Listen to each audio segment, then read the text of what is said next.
Ayan. Ganun Pero pa man. ano, bago naman siya umayaw, pumayag naman. Opo. Di ba? Di ba niyo narinig ang kanyang pagpayag?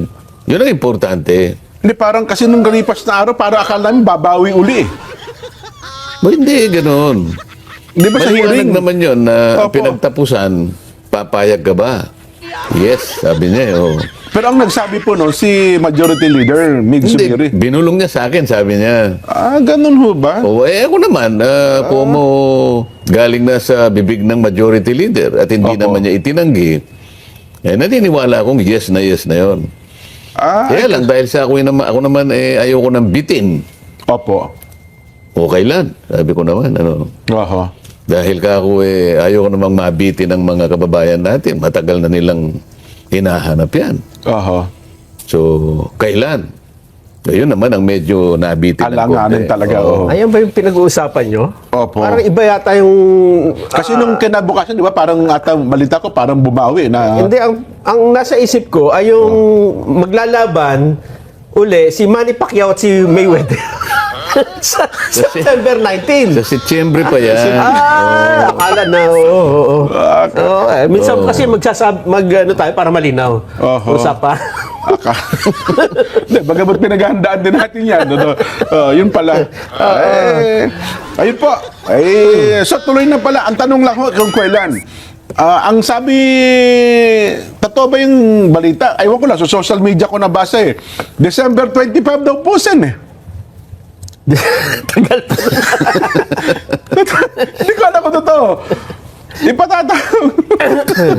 Pero, Pumayag na yung... oo nga, no? Hindi, pero kahit nagbibiruan tayo, yung ganong mga pag-uusap, ito recorded ito sa Senado. Ako. Huwag ninyong bibiruin yun. ganun ho ba? Huwag ninyong bibiruin yun. Naka-minutes nga pala yun, ano? Na-record na yung pagpayag Oho. Gumawa na lang sila ng paraan para sa ganon ay maibinbin nila yung Oho. hinahanap kung kailan. Kasi nga Anong baka daw, schedule? kasi nga baka daw naman may conflict of interest kasi may mga, ilan ba, 6 na ata yung kaso ngayon ng 18 dating sundalo Yung may pinail na mga Oo, cyber libel. may bago na naman ata ang kaso ngayon. So, aaralin daw po kung walang magiging conflict doon sa mga kasong kinakaharap nila, Sen. Doon sa 18. Wala yata yan kahit sa ang libro Ganun ho ba? Bakit? Bakit ba ang mga tao ay nagpasya lang na tumulong dahil siguro napansin na nila na kailangan na natin seryosohin ito. Oho. Hindi naman pangkaraniwang pagnanakaw lang ito Opo. Sinaid na Di ba? Ang salita ko nga tumagilid na yung Tumagilid ang kabangyaman natin, kabang bayan. siguro yung mga tao gusto na nilang mahanap talaga yung solusyon dito. Oho. Kaya, ayun, nagkusa sila na magpahayag. Kabaligtaran naman yata yung sila pa ngayon nangahanapan ng kung ano-ano. Ayun na nga. Oho. So, daig mo pa yung korte pagka ganun ang ginawa mo. Kasi sa korte, sisa sa atin lang yung kakayahan mo na tumistigo kapag ikaw ay nandun na at yung abogado mo nag-offer na ng testimony. Opo. Diba? Limawa, si Nelson. Ang abogado mo, Jen, ano? Opo, yan. O tatanungin ka ng judge kasi, Ako. Your Honor, I am presenting my first witness for this case. Yan. Yeah. Present him. Sabi ng Mr. Nelson Lubao, Mr. Jen Subarjaga. Opo. Ikaw ang abogado. Abogado, oo. Offer of testimony. Sabi ng, yan. Judge. Ng judge. Oo. Your Honor, si Mr. Jen Subarjaga po ay aking pinipresenta dahil siya po ay tetestigo Oo. na yung pagbibilihan po ng lupa Ayan ba? Ako. ay hindi po ganun ang nangyari. Ayun. Ang ibig po sabihin, yung nakalagay po na halaga dyan, mali po yan. Oo. At ipipresenta ko rin po yung dokumento Opo. ng bilihan. Sabi ganon. Oho. O di tinitingnan ng judge yung ano kasi Yung importansya meron na na rin siyang sasabihin. kopya dun sa ano dun sa minarkahan na yun. Meron ng pre-marking kasi yun So tinitingnan ng judge yung sinasabi mo. Attorney Lubao, Yes, Your Honor. are you referring to the contract dated December 31, kanya? Yan, opo. 1975. Kunwari, gano'n. Okay, ano? oho. Okay. Yes, Your Honor, precisely. Ano? But I cannot see the name of Jen Sabartaga. Mr. Jenso Barjaga in this document. Oho. He is not one of the parties. He is not even one of the witnesses. Oho, oho. Meaning to say, he has nothing to do with this contract. He has no personal knowledge in So this contract. tinatanong pala nung judge yun. tinitingnan So, pala. I don't think he can testify because he is going to violate the parole evidence rule. Oho. Sasagot yung isa, yes, Your Honor. Naunahan mo lang ako, I should have objected also. Nako, yung sa sabi ng pan- abogado, Oh, hindi ka pwede ngayon. Abogado ng Yung kabila. depensa. Hindi ka pwede. Kasi stricto yung regulasyon Wala ka namang kinalaman. Paano ka magte-testify? Hindi ka naman kasama doon sa pagkakagawa na sana man lang kung witness ka. Oho. Hindi ba? Opo. Ganon ang ibig ko sabihin. Ibig sabihin, Sen, ito ay hindi pwedeng gawin habang ino-offer pa lang. korte ka ba? Kung hindi pa korte. Ito pinag-uusapan lang natin itong mga tao gusto lang tumulong para sa ikahahanap ng mga bagay-bagay. Oho. Dahil merong isang tao riyan na sinabi niya, hanapin niya yung ebidensya. Sa bahay ka na wala yung hinahanap mo. Doon po sa may Kogyo po May mga tao bakit sa doon. Paranaque ka naghahanap? Talaga ba naghahanap ka? Mga ganun Ang layo. So, halimbawa, eto na naman, baligtad. Ikaw naman ang presenta ni ano yung offer mo ngayong araw na ito? Sabi ng judge. Opo. Sabi mo naman, Opo. Jen, ikaw mga abogado, Your Honor, I'm presenting Mr. Nelson Lubao as my first witness. Oho. Present him. Yan, Di umupo ka na. Oho. Your Honor, what is the offer of testimony? Your Honor, I am presenting Mr. Lubao to testify on the letters Opo. sent by his wife as a piece of evidence. Oho. Oho. Sabi niya, Attorney Sabarjaga, when did you graduate as a lawyer? Sabi niya. Ba? 19 ano, sir? Because he cannot do that because this is privileged communication. Mga ganun-ganun ba? O kaya naman, what is he going to testify? Your Honor, Nelson Lubao is the physician who treated him several years ago. You cannot do that, Attorney Sabarjaga. That's covered by privileged communication. Hindi mo pwede si ano yan, The si Walat. physician and the Opo. client. Opo. Yung Yung mga ganun ang binabawal. Ah, Pero yung kung gagawin mo, sisitahin mo yung... paano mo gagawin yun? Hindi pwede Yung ganun. pagharap niya. Ngayon, merong mga... May mga mahalata ng... Bakit... ba't kinakailangang usigin mo yung nagpipresenta na... Ito, hindi pangkaraniwang kaso ito dyan. opo. Naman. May malalaki kasing taong involved dyan Naku, hindi, ang sabi sir kasi, sen hindi, ito kasi mga ito, dishonorable discharge. May mga kaso ito ng pagsisinungaling. Oo, di pakita mga mo ganun ngayon, ipakita mo sa pamagitan ng mga batas nating umiiral, pagka may mga kaso, hindi sila pwedeng mag-testify. Di ba? Oho. Kailangan meron. Kung meron, maring nagkakamali ako, maring baka hindi ko nabasa. Opo, opo. Baka may bagong batas na. Di pakita ninyo. Oho. O sangayon po sa mga rules of court ngayon na ginawa po, tatlong araw pa lang ang nakarara. May bago tayong bagong rules. Lahat po ng nademanda Oho. o ididemanda pa lang. Pati po yung kulay ng balat ay tinitingnan po ngayon. At kung meron ka pong, at pagka po yung ngipin nyo hindi kumpleto, hindi na po Naku. kayo pwedeng mag-testify ngayon. Bawal mag-witness yan. Masyado na pong mahigpit ngayon. O, edi.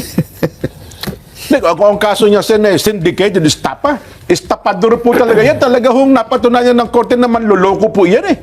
Hindi ka muna. At pinag-uusapan natin yung sasabihin niya, hindi yung kanyang pagkatao. Ganun At saka pala. mo na lang, kaya nga susuriin ng judge eh. Ganun pala. Ibang kaso. Makikita pa rin naman kung yung sasabihin mo ay merong connection doon sa Opo. pinag-uusapan. Oo. Eto pa, Sen. Ang karaniwan, pagka nagpapail ka ng complaint, siyempre meron kang affidavit, di ba? Oo. Meron kang sinumpang salaysay, pinapanotaryo mo yon. Siyempre. Talaga bang kailangan na, ano ba, nagpanotaryo ka ng affidavit mo at isinabit mo na yung notaryo mo, isusumpi na pa yung abogado na nagnotaryo para tanungin? Oo, kasi nga, Yung witness na notaryo. nagkaroon kasi ng presidente. Naalala mo nung merong naipresentang isa sa kasama nila. Oo nga po, yun nauna. Oo. Na dahil ngayon, ang kalakaran naman, kapag ikaw ay nagpanotaryo, hindi ka naman nagtatanong bago ka aalis. Siyempre po. Pwede ko po bang makausap yung pumirma dito sa aking Sino ba itong pumirma dito sa notaryo? dokumentong ito? Baka po mamaya, ako po'y tanungin Aha. kung ito po'y pirma niya o hindi. Meron bang gumagawa ng gano'n ngayon? Wala. Pagka ginawa yun, Sen, baka bawiin yung pirma. Huwag ka nga magpanotaryo dito. Baka gano'n sabihin eh. Ang pagkakaalam ko dyan at nangyayari naman talaga, ibibigay mo lang yung mga dokumento mo. Kung merong bintana ron, bigay mo sa kanya. Ayan, opo. Tapos maghintay ka sandali riyan. After 5 minutes, babalik sa'yo. Aha. Magkano ka mo ba? Bayaran mo. na po yan. O, yan oh. Hindi naman magtityaga yung taong nagpanotaryo. Teka muna, miss. Gusto ko lang pong malaman kung pwede po ba niyang pumirma siya uli rito para makita ko po kung pareho yung pirma niya. Wala ba lang ganon? Aha. Kaya sinasabi mo, nangyari dun sa isa. So, Tinakot nila, siya pang may kasalanan, pinalilitaw nila na siya ang pumirma sa sariling ninotaryo. Pati yung stamp na yon, hindi man lang nila malaman, hindi man lang nila pinalitaw, yung bang taong yan makakagawa ng stamp? Nakatulad nung stamp na ginagamit niya. Paano nga? O nilakaw niya o hiniram niya? Yung pati yung dry seal ba na nahagilap niya yung dry seal para sa ganun yun ang i-press niya doon sa... Oo nga, oo. Ito puro imposible na ito eh. ibig sabihin nito, Sen, pagka may nag-file ng complaint uli at may affidavit, ito na susundin nila. Lagi ipapatawag yung abogadong ng notaryo. Oo, hindi lamang yan. Sa korte siguro, bago kayo makapag-file ng complaint, kasi ano yun verified complaint. Oo. hindi tatanggapin ng korte yan pag hindi notaryado. Kasi pag sinabi mong verified, meron kang verification doon at tinunotaryo. Yung judge pa, Yung patatawag ba pa yun yung ng executive notaryo? judge, Hindi, siyempre, hindi. Check kung totoong notaryo ngayon. Ayaw Walang nga, ganun. ano? Walang ganun. So, mas ano pa sila sa korte? Oo nga, mas mahigpit nga doon. So, bagong rules na ito, Nelson. Mukhang gumagawa ng bagong rules. Etong masaklap. Ito matindi, Sen. Pakinggan mo ito. Humarap yung nagnotaryo. Pinatunayan, abogado po ako. Ayun. Ako pong nagnotaryo niyan. Yan, no. Wala nang Maitanong. may pipintas Ang nangyari, teka muna, pati nga nung notaryo, may witness dito pumirma. Isumpi na yung witness sa notaryo. Pati yung nag-witness. Ano ba? Ganun ba talaga yun, Sen? Wala hindi, na. Hindi ganun yun. Makikita ninyo kung bakit ginagawa. Pangharas na lang yan. Nako. Talagang gusto nilang pababain yung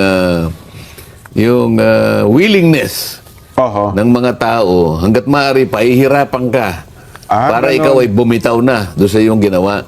Tatakutin ka. Oho. At kung hindi man ikaw, pati pamilya mo, pupuntahan nila. Hahanapan ka ng butas. Dito makikita mo, ba't yung ginagawa yan? Alam mo kung nagsisinungaling itong mga taong ito, kagaya ng sinabi ko, Opo. malalaman natin Lalong-lalo na, yung pa namang pinaka-head ng committee, napakagaling na investigador no. Ay, yes po naman. Wala naman duda yan, Sen. Opo. Oo. Sa galing mo sa investigasyon, nagsasalita pa lang, alam mo, sinungaling na eh. Ay, totoo po yun. Yung linyado ng salitaan pa lang, Sen. Doon mo sila ngayon doon mo sila ngayon gisain. Hindi ba? May remedyo naman eh. May mga paraan naman eh. May nakukontempt sila. Nakukulong sila. Kung halimbawa sinungaling siya, doon mo palilitawin na sinungaling. Kung halimbawa estapador siya, doon mo ipakikita na estapador siya. Kasi kapag ipinasok mo siya doon, look out mo na yung Jen, ikaw ang abogado Siyempre po, totoo naman yun. Estapador yung Yung mawawala kliyente mo. ng credibilidad yung kanyang testimony. Gustong-gusto ngayon nung kalaban. Ay, opo. Kaya nung ipinasok mo si Nelson, dahil kilala niya, ngingiti-ngiti, hindi nga niya inobjekan eh. Dahil, bababa yung kalidad ng kanyang testimony. Ganun lang yun eh. Kung sa tingin niya, vital witness ba? Sa akin to, ano ito? Kasi kakilala. Sabi niya, pabayaan mo. Sige, pasok mo yan. Kung pwede nga niyang bigyan pa ng siguro ang incentive yung kalaban. Sige pare, kumuha ka pa ng ganyang kamukha niya. Yari tayo niya, ganyan. Para dumami yung yung testigo mo. Hindi naman kasi parami yan ng testigo to eh. Kung hindi, paigtingan nung mga kanilang pahayag. Ayun. Alin man sa kanila ang makapagpahayag talaga na merong kaganapan talaga. At saka makikita mo hindi mo makakaya na anong tawag dito? Pasubalian Pasubalian yung kanyang mga sinasabi at magiging matatag. Kagaya nung humarap si Gutesa. Ay, opo. Yan. Ilan ang nagtanong. Sinagot niya lahat. At walang Hanggang sa sila nang naubusan ng itatanong. Minsan nakikita ko si Gutesa, humihikab na lang eh. Sa tagal eh. Kasi kabisado niya. Alam niya Sa tagal eh. Pagkatapos sasabihin nila, wala walang kahit anong ebidensyang magkukonekta. Doon sa taong pinakamalaking isda. Ayun. Nung lumabas yung testigo. Ha? Nung lumabas yung connection. Anong connection? Yung nagsasalit, nagtuturo. Ito na po yung connection. Kaya nga diniscredit niya, di ba? Ayun niya. Para sa gano'n, sasabihin niya, paano mo madidiscredit yun? Sa pamamagitan ng notaryo. Kahit ano pang sabihin mo sa notaryo, pumasok, sumumpa sa iyo eh. Pinagtatanong ninyo, wala na nga kayong maitanong eh. Sinagot niya kayo lahat. Matibay ang kanyang pahayag. Walang pasubali. Pagkatapos sasabihin mo, walang ebidensya na magkukonekta. Napakabagsik ng testimony niya. Nakita ko po yung maleta. Kasama po ako nag-deliver sa ganito pong address. Ay, siguro. Yun, alam mo, nalaman yung detalye ng bagay niya, kung ano nga yung mga diniliber, yung nakapaloob doon. Pero tama kayo doon sa para hanapan pa siya kung ano-ano mga bagay, yung notaryo, yung witness sa notaryo, at kung ano-ano pa man. Naging academic na nga yun eh. Harassment na lang yun, ano? Dahil sumumpa nga siya sa harap mo eh. Binasa niya ang kanyang testimony. Pagkatapos humarap siya sa inyong lahat, pinagtatanong ninyo hanggang kayo ang naubusan ng itatanong. Ano ibig sabihin nun? Baliwala yun? Hindi. Recorded yun eh. Nagtataka ako, Sen, nung nag-file ng affidavit itong mga dating sundalo, ang sinumpina ay yung mga sundalo. Hindi yung mga inakasahan nila. Di ba karaniwan pag kami nirereklamo ka, ito po yung mga nagnakaw ay papatawag yung mga pinangalanan mo, hindi ikaw. Kasi nandun ka na nga. Halatang halata yan eh. Hindi pinansin ng ombudsman. Ayaw tanggapin sa Blue Ribbon. Pagkatapos, inuusig sila ng NBI. Kahit bata naman, maintindihan kung ba't ginagawa na yun eh. Tanungin mo yung 2 taon na bata, alam niya. Hindi, inaalam lang daw, Sen, kung talagang totoo nga. Kasi ang gusto din na ata ng NBI Ulitin mo nga. ang gusto lang din po atang malaman ng NBI, Sen, ay yung katotohanan ng kanilang statement. Gusto niya nga isa-isa, bawat kwarto, mag-usap po. Ito bang sinabi niyo dito ay individual, hindi joint, kabuuan. Tanungin mo yung grade 6 na pupil. Opo. Naniniwala ka ba? Tanungin mo yung grade 6. Alam mo kung ano isasagot niya? Ayan. Tell it to the Marines. Eh, si... Ayun. Yun sila nga, Marines nga sila. yung mga Marines nga sila, yung 16 Ayaw naman. 16 na Marines. Kasi ang Hindi. nandun. Sabi nung grade 6, Oo. not 1, Aha. Oo. not 2, not 3. Oo. Oo. Ilan? 16 Marines. Di ba 18 yun? Dalawa daw po Plus hindi. two Plus Army. hindi sundalo. Hindi Marines yung dalawa eh.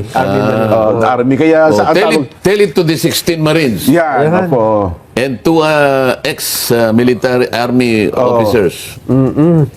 Ayun. Ano, mapapaniwala pa ba nila ang taong bayan sa ganyan? Ano ang ganansya? Anong pakinabang nung 18 matatapang na kababayan natin na lumabas? Ano magiging pakinabang? Wala po kahit isa man eh. Totoo, hindi Panganib pakinabang. pa nga Panganib eh. sa Di ba? pamilya at sa buhay po nila. Oh. Panganib sa buhay nila. Eh siguro, ay kamukha ng ginagawa nila ngayon. Oho. Makakaabala. Eh siguro, hindi natin masabi pa kung anong kahihinat na nila. Dahil lamang sa sila'y lumabas Oho. para tumulong, para makita ang katotohanan. Oho. Doon mo kukunin yung motibo kasi, alam mo sa judge, sa korte, palaging nakatutok sa motibo eh. Aha. Ganun pala, no? Wala siyang makapakinabang dito, lalabas siya ng ganyan. Sana kung halimbawa mali-malitang pera din ang iuwi niya. Oho. Baka magbago ka ng pananaw yung judge eh. Totoo po. Oo. Alin ang titingnan mo ngayon? Yung walang kapakipakinabang na nanganganib pa ang buhay? O yung kabilano na pinoproteksyonan sapagkat mali-malita ang tinanggap? Ah. Ang dali namang kwentahin nun eh. Totoo. Bigla ko tuloy naalala na son yung kaso ng rape, sabi nung judge. Eh sabi, nagre-reklamo yung kinukomplain. Sabi, yung biktima nito, wala namang nasasalang pa ka sa kahihiyan eh. Tapos gagawa-gawa ng, sabi nung ba, ibig mo sabihin, gagawa-gawa lang siya ng senaryo sa buhay niya na siya ay hinalay. Eh, parang imposible, di ba? Eh, dito po, ang na-rape dito, yung kabangyaman ng bansa eh. Di ba? So, yung 18 na nagsasabing witness, totoo, naganap po ito. Ngayon, sila ang inuusig eh. Di ba? Napakabigat ng nangyari sa buhay ng 18 ito. Yung panganib lang. Potential na potential na panganib sa buhay nila. Oho. Naharapin nila. Aha. At hindi nila alam hanggang kailan at gaano ang magiging impact nito sa kanilang buhay, sa pamilya, sa mga anak. Oo. Pero hindi naman natin sinasabi na yung kanilang mga sinabi, yun nga ang buong katotohanan, di ba? Kasi sabi nyo nga, tatanungin nyo pa rin naman eh. Ibang usapan pa yung kung, kasi nga, kailangan tawagin mo sila. Ayun, Pero sa tama. pagtawag lang sa kanila, sa nakikita nating initial na sinasabi nyo ngayon pa lang eh. Oo. Oo. Ang dami ng... Invest na, tingnan mo, ito yung kabaligtaran dito eh. Kung talagang gusto ng pamahalaan at lahat ng ahensya ng pamahalaan na merong interes para sa ganun makita ang totoo, kung paano ninakaw, sinong nagnakaw, sinong nakinabang, bahagi yan ang pananagutan ng pamahalaan eh. Di ba? Ang pagkakasabi ng Pangulo, mahiya naman kayo. Ayun, tama po kayo. Eh, di ba dapat makita natin yung mga walang hiya? Doon nagsimula ang lahat eh. di Ngayon, ba? merong nagkukusa na tumulong para hanapin ang mga walang hiya. Oy, ba't hindi mo siya tulungan? Proteksyonan mo sila. Yun ang dapat na makita mong una na gagawin ng pamahalaan. Bakit? Tutulungan niya Estado eh. Opo, oho. Manganganib ang buhay niya. Ino-offer niya nga yung buhay niya eh. Ngayon, kung meron ka may tutulong, tulungan mo. Para sa ganon, madali nating mahanap ang mga walang hiya. Oho. O anong ginagawa? Imbes na tulungan, hinihiya naman sila ng mga walang hiya. Hindi ba? So, kabaligtaran ng gusto talaga ng Pangulo. Na Kabaligtaran. malaman yung sino yung sabi ng Pangulo, mahiya naman Hindi nila kayo. pinaglilingkuran ng Pangulo eh. Oho. O sabi ni Pangulong Marcos, mahiya naman kayo. Yan, opo. Marching order, anong ibig sabihin? Hanapin niyo yung mga walang hiya. Alam mo, uulitin ko, nung bago ako nagsimula na mag-imbestiga sa Blue Ribbon, yung unang araw, halimbawa sa Lunes, Opo. Biyernes, halimbawa, nagkita kami ng Pangulo. Ano Oo sinabi nga niya pala, sa akin? Tama, oho. Sana maipagtagumpay mo yan. Sabi niya sa- Naikwento nyo nga sa palatuntunan niya, Sen, nung mga tagpo na yun. Pumunta ako sa kanya. Oho. Alam niya ako ang Blue Ribbon eh. Oho. So, official ako nagpunta. At sabi pa nga niya, dun sa PMS, bigyan mo ng USB si Oo, Senator. nabigyan pa kayo ng USB pala. Oo, diyan ka magsimula, sabi niya. Sana magtagumpay ka. Oo, ayun. O paano itong mga hensya ng pamahalan na ito?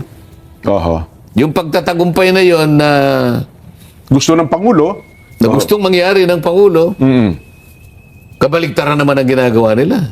Nako. O sana itong mga hensya na ito, tulungan natin. Proteksyonan natin.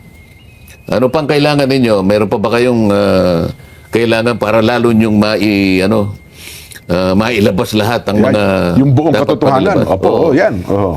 Kung meron kaming may tutulong, sabihin nyo lang. Alam namin, iba-ibang lugar ang pinanggalingan nyo. Meron ba kayong matitirhan? Ayan, oho. Oo. Hindi ba dapat ganito ang gagawin ng ahensya ng pamahalaan na merong interes na tukuyin na? Nagtagal na po eh. Oo. So, dapat pala dito, Sen, sa Kabuuan, dito tayo dapat mag-focus. Kasi, ang Hindi ba? laki. Ano yung gusto mong gawin? Akala ko ba kung nasaan ang ebidensya, tutuntunin natin. Oho. Ngayon, ang nangyari pala, yung pagtuntun, alam mo yung kabayo na humihila ng karitela? Ay, opo. Kasi, Pang kasi mata sa amin, karitela tsaka kalesa eh. Opo, oho. Yung kabayo, merong takip eh, ng mukha. Opo. Yung tawag daw po niya, sabi ng mga kutsero, tapahoho. Dito. O yung takip sa mata, tapahoho. Ulitin mo nga. Tapahoho. Tapa. Oo. Bakit naglagay ng tapahoho? Yan, oo. Bakit kaya nilagyan? Para kung saan ipaling yung kabayo, doon pa pupunta. Hindi, kumbaga, hindi kung saan saan natin tingin kung yung anong direksyon na gusto ng kutsero, Yan po, yun, oo. at para hindi siya ngayon Nadidistract. nadidistract Oo, dito sa mga dumadaan ng mga nasa jeep, gilid. di ba? Oo. At madali niyang matuntun. Yan, opo. Oh, para kung nang nakita yung kutsero, yun ang may kagagawa ng mga mali-maleta. Bakit? Oo, oo. O isang direksyon lang eh. Oo, yun na nga ho. Hindi niyo pa nakukuha? Tutuntunin natin kung nasaan ang ebidensya. O sabi ng kutsero, dito ka pumunta para hindi mo matuntun. Malinis tayo ng landa. Hindi mo nakita yun eh. Sakay ko eh, puro maleta ka. Oo nga. Mabigat nga. Pwede ba- Mabigat nga, yun. Oho. Miski pa paano mo kwentahin eh. Kung gusto nating matuntun ang mastermind, Oho. ang lahat ng utak kung paano nilimas ang kabangbayan, ito po ay pananagutan ng Estado, ng pamahalaan. Oho. Sana ang mga ahensya ng pamahalaan ay magsikap pagtulong-tulungan gawin yun. Oho. Meron na pong gustong magsalita. Ito, nagsilabas na nga po eh. Hindi ba ang una mong gagawin? Akuin mo sila. Opo. Tulungan mo sila. Kumbinsihin mo sila. Baka pati tulungan ng pamilya Hindi nila na lumabas na sila eh. Oo, bagay, tama Tulungan kayo. mo na lang para sa ganun. Oho. Kung sino man ang may gustong takutin sila, para yung kanilang sasabihin ay baka mamaya dahil tinakot sila, magbaligtaran pa. O imbes na ganun ang gusto ng gobyerno eh. Yung mga ahensya naman kabaligtaran ang ginagawa. Oo. Mali nga yun. Dapat nga, ang mga kasama niyo pa sa Senado ay magkatulungan kasi yun ang gusto talaga ng Pangulong tuntunin eh. Di ba? No, gumawa sila ng partial report. At ang gusto pa nung Oo. gusto pa ng kutsero pipirma pa ako. Ah. So paano ka ako pipirma yan partial nga eh. Nung ibigay mo sa amin, hindi namin maintindihan. Ano bang gusto mong pagawa rito? Wala kang pirma, wala kang instruction. Anong gagawin namin dito? Pangalawa, partial. Sino ang pipirma sa partial report? Sige nga. Meron na rin pong 4. Sa tagal. Di ba may 4 na ngayon, pumirma na rin yung una si Senator Bam. Tapos meron daw 3 bago ata ngayon. Paano So, 4. ngayon? Ibig ba sabihin kung mo pumirma na? Halimbawa, may pumirma na. Opo. Para sapat na pirma, para sa ganun maging majority report yun. Mm-mm. Paano yung Sinabi ko sa privilege speech ko na, bakit nilampasan mo itong mga ito, ang mga taong ito? Ibig sabihin, yung partial report mo, yun na yung final report. Itong sinabi ko na nilampasan mo, hindi mo na isasaalang-alang. Paano makukumpleto ito? Well, yun na nga po, Sen, siguro, no? So, kung... Ipag halimbawa mo, Nelson, halimbawa, merong report. Yung sinasabi mo kanina, habang kumakain si Nelson, ay si Jen, may 12 pinanggalingan ng isang report na ito ang iniulat ng mga may kasalanan. Ayan, halimbawa, opo. Oh. Ano yung sinasabi mo kanina? Ang nabanggit dun sa report, Sen, ay, yun nga, 12 tao. Oh, isang pinagkuna. Isa lang, pero sa report mo, isa lang ang... Ba't isa lang ang Nakakulong. kakasuhan, ang kukulong? Parang yung kaso ni Senator, Senator Bong Revilla. Kasi doon sa kaso ni Senator Bong Revilla, 12 yung mga nabanggit na pangalan doon eh. Dalawa nga.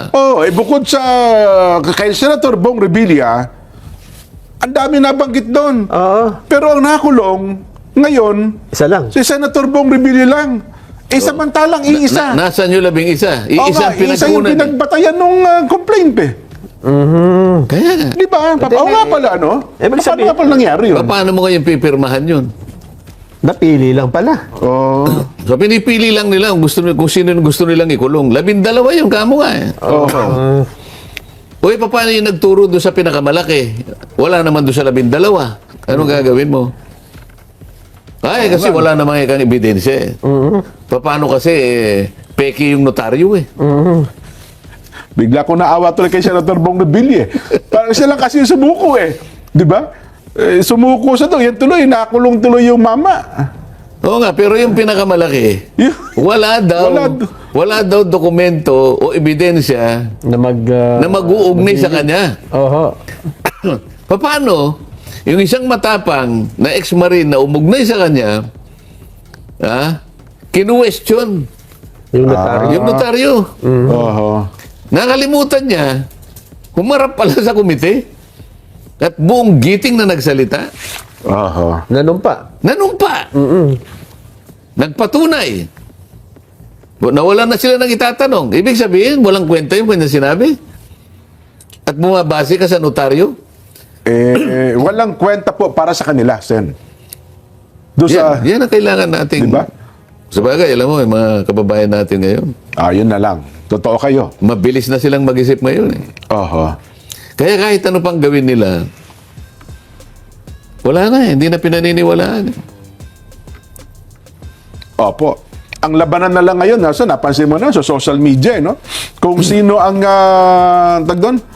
kung sino nagsasalita at kung sino ang nag-post, bahala na kayo. Kung sino ang inyong kakampihan.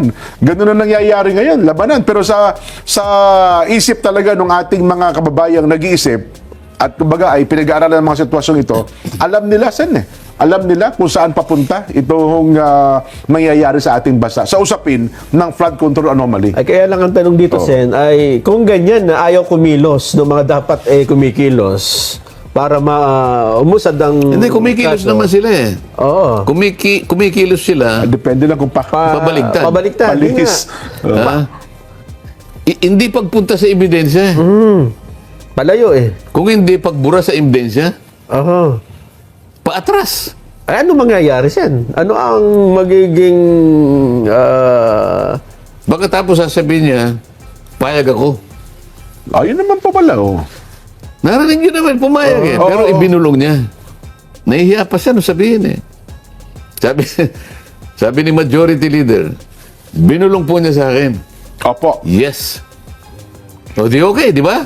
Payag na siya na lahat ng binanggit ko sa aking privilege fees na nilampasan niya, kasama na yung 18, payag na siya. Na mag-open uli ng investigasyon at ipatawag lahat ito. So ang tanong ko, kailan? O yun na naman. Hindi kaya lang, Sen, kinabukasan yata. Gumawa na naman ng dahilan. Bumawi nga. Oo, bumawi eh. Pero ngayon daw may latest, sabi, mukhang itutuloy na, Nelson. Ganun ba? Patatawag. Ang tanong na lang kung kailan, ay nga, ang sa pantaha daw ng iba, baka December 25. Malamang nga. May hearing back in December. Anong year? Yun pa. Yun lang. Kasi kung ganito mangyayari sa kung talaga ibibinbin nila, sabi nyo nga, ang taong bayan sa bandang huli, ang main arbiter, taong bayan ang magsasabi sa palatuntunan sa ganang mamamayan, alam talaga nila. Di ba? Kung saan papunta itong bagay na ito. Akala ko nga, sasagutin niya yung aking mga pinagsasabi sa aking privilege speech. Ang ginawa niya, pinagpupukul ako. Yun. Marami naman ho ang nakapansin sen na kumbaga ay at least kayo focus sa hindi sa mga bagay na personal, Hindi. kundi focus sa Hindi naman ako ang importante rito. Ba't akong pupukulin mo, di ba? Ang importante rito, yung issue na gustong malaman ng taong bayan. yun ang concern ng lahat Diretsuhin mo doon. Huwag kang magbabaka sakali na ikurba kahit konti. Diretsuhin mo doon. Dahil yung tao doon nakatutok. Akala ko nga ako habang nanonood nung nag-privilege si chairman, akala ko susunod kayo doon sa kanyang gustong naratibo Nung tumindig kayo, mabuti na lamang hindi kayo sumunod sa ganong naratibo, sen. Kasi sabi nyo nga, hindi naman kayong importante kahit anong personal na ibato sa inyo, wala tayong mareresolbang kaso. Di ba? Kasi isipin mo, pagtayo niya ano ikang impeachment? Ganito. Patay na, punta sa impeachment. Doon daw pala nagsimula sa ng loob ninyo Pagkatapos pinakita niya yung nakikipagbakbakan ako doon sa House of Representatives. Opo. Di ba? Parliamentary courtesy. Parliamentary courtesy, opo. Yung yung tradisyon. Opo. You may not like the bio. Yun, tama. Yung ganun. Pagkatapos, Chinador na naman ako. Makatsina daw ako. Papa, ako ba, kamukha rito sa pag-uusap natin ngayon, o kaya maski reviewin ninyo yung aking pagpapahayag sa Senado, kailan ninyo ako narinig na nagsalita in defense of China? Sino kaya ang pupwedeng tumestigo na meron akong sinabi na ang ibig ko sabihin ay dinidepensa ko ang China? Kailan ko sinabi? Ito yung sinasabi niya. Pagkatapos Kasi yung naratibo nyo raw ay parang kahalintulad nung naratibo nung doon na i-post sa official Sa website ng China. Yung kay Thomas Cloma, yun daw ang kwento ng China Ayun. Oo. Parang pag binasa mo, baligtad. Hindi ganun. Ganun ba? Oo, ako. Talagang inaano lang. Baligtad yung sinasabi doon. Opo. Tingnan ko lang kung talagang mahilig talagang mag-imbento. Well, siguro. Again. Ano kinalaman ka ako nito? Hindi naman yan ang laman ng aking privilege speech. Ang sinasabi ko, pakisagot nyo po ito. Ang dami po ninyong nilampasan. Kayo pa ako yung nagsabi nung DBCC budget sa plenary. Ba't hindi nyo pinatawag yung ganitong pangalan? Kayo nang nagbulgar Wala sa transcript paano ka ako mapupunta sa transcript? Hindi mo nga pinatawag Sa transcript ng Blue Ribbon. Isipin mo paano yung pangangatwiran na yun. Kapag nakita mo nga niya na may pangalang ganyan sa transcript, Ayun. patatawag ko kahit bukas. Sabi ko, paano malalagay sa transcript hindi mo nga tinawag? Disyembre yun kung tinawag mo, malalagay sa transcript. Ayaw mo nga tawagin yung isa pang USEC sa 30 Tamarin Street, hindi mo rin tinawag. 1 billion ang diniliver doon, yan ang tumanggap Dalawang magkahiwalay na araw, December 2, December 5. Pati yung korporasyon, yung mga opisyalis ng korporasyon na sila raw ang may-ari, pero merong dami si Saldico o si Martin Romualdez, ang pangalan ay Nelson Go, hindi mo naman tinawag. Narinig mo si Saldico na magpahayag yan. 1 billion ang diniliver, 2 araw lang. Yung isang USEC na binanggit mo ron, may kasamang driver, pati yung sana pinatawag mo. Pati yung security agency dapat pinatawag mo. Para sa gano'n, nakita mo yung mga sasakyan na pumunta roon CCTV. sa pagitan ng alas 9 hanggang alas 10 ng gabi. Ikaw nga si Gutesa hinanapan mo ng CCTV, samantalang yun, hindi mo man lang. Ang dami. Yung dating gobernador ka ako ng Ilocos, na gusto niyang pumunta rito, mag-testify. Nakikiusap. Sinabi ko sa'yo, hindi mo rin. Pero sa bandang huli, siguro ang tanong, ano ang importansya kung bakit kinakailangan ating mag-focus na sagutin itong at maresolba ang iskandalong ito ng flood control? Bakit ka mo? Sabihin, kasi tinatanong ng ating mga kababayan, anong importansya para mag-focus tayo dito? Kasi sabi niyo, dapat mag-focus tayo dito, di ba? Sa isyong ito. At huwag kung tayo lumis kung saan-saan. Bakit ho ba? Ano ho bang importansya kung mag-focus tayo dito at matukoy natin talaga ang may kinalaman sa napakalaking nakawang ito sa kaban ng bayan? Ikaw na nga nagsabi na para matukoy nga Opo. Paano matutukoy kung yung mga ebidensyang magsasabi doon sa pinakamalalaking isda Oho. at matukoy natin kung sino-sino sila at ilan sila? Ayun. Para sa ganun, maklose na natin, malaman na natin kung sino talagang may kasalanan nito. Hindi ba importante yun?